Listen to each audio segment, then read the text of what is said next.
سب سے پہلے آپ یہ ویڈیو دیکھیے. تم لوگوں نے عزتیں ویل کی ہیں اللہ اور اس کے رسول کے نام کے اوپر, چندے اکٹھے کیے ہیں, جدادیں بنائی ہیں,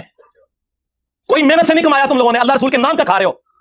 اور بات یہ کرتے ہو کہ حدیثیں ہمیں سناؤ ہم گمراہ ہو جائیں گے. عزتیں ویل کی اللہ اور اس کے رسول کے نام کے اوپر, سواریاں سوار کی مکے اور مدینے کی آوازیں لگا کر اور پھینک دی جا کے دیوبند میں اور بریلی میں.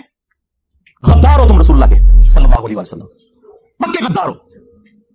اس لیے دیکھو پھر اللہ نے تمہارے اوپر چیز کیا چھوڑی ہے. ہاں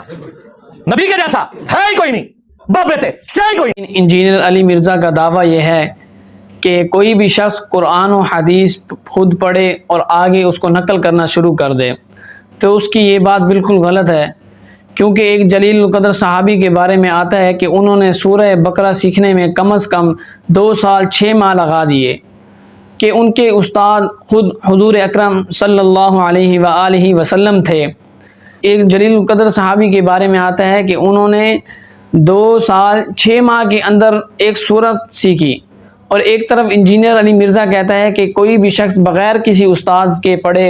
آگے احادیث قرآن کو مطالعہ کر کے آگے نقل کرنا شروع کر دے, تو یہ انجینئر علی مرزا کا بالکل ہی عجیب سا نظریہ ہے, بالکل غلط ہے.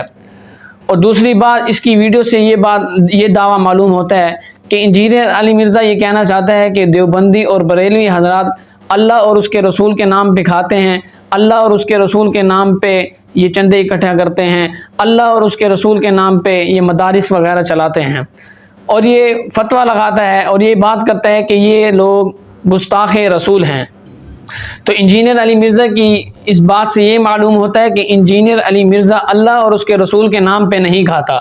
بلکہ یہ کسی اور کے نام پہ کھاتا ہے. اب انجینئر علی مرزا سے پوچھا جائے کہ تو اللہ اور اس کے رسول کے نام پہ نہیں کھاتا بلکہ کسی اور کے نام پہ کھاتا ہے, اس کا نام بتا ہمیں. اور دوسری بات کہ یہ کہتا ہے کہ یہ احادیث سے روکتے ہیں, گستاخ رسول ہیں. تو پاکستان میں کثیر تعداد میں مدارس موجود ہیں کہ جن میں قال رسول اللہ صلی اللہ علیہ وآلہ وسلم کی صدائیں گونج رہی ہیں, اور یہ کہتا ہے کہ نبی کے جیسا تے ہے ہی کوئی نہیں, بابے تے شے ہی کوئی نہیں. میں بھی اس کو ایک پیغام دینا چاہتا ہوں, تے بابے دے جیسا تے ہے ہی کوئی نہیں, انجینئر مرزا تو تے شے ہی کوئی نہیں.